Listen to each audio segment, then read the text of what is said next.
ನಮಸ್ಕಾರ. ಪ್ರಯಾಗಕ್ಕೆ ಹೋಗಬೇಕೆಂಬ ಆಸೆ ಇದ್ದ ಅನೇಕ ಸಜ್ಜನರಿಗೆ ಒಂದು ಸೂಚನೆ: ಯಾರೂ ಈ ಸಮಯಕ್ಕೆ ಬರೋದು ಬೇಡ.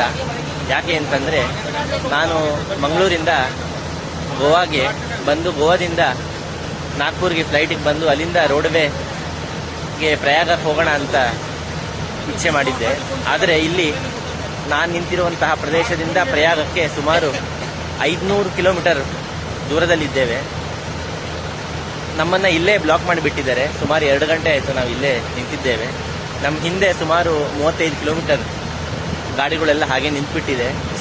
ಹಾಗಾಗಿ ದಯಮಾಡಿ ಯಾರು ಇವಾಗ ಪ್ರಯಾಗಕ್ಕೆ ಬರುವಂತಹ ಒಂದು ಸಾಹಸವನ್ನು ಮಾಡಬೇಡಿ.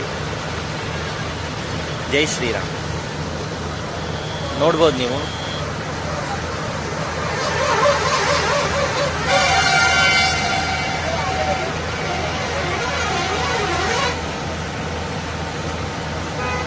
ಎಲ್ಲರೂ ಹಾಗೇ ನಿಂತುಬಿಟ್ಟಿದ್ದಾರೆ.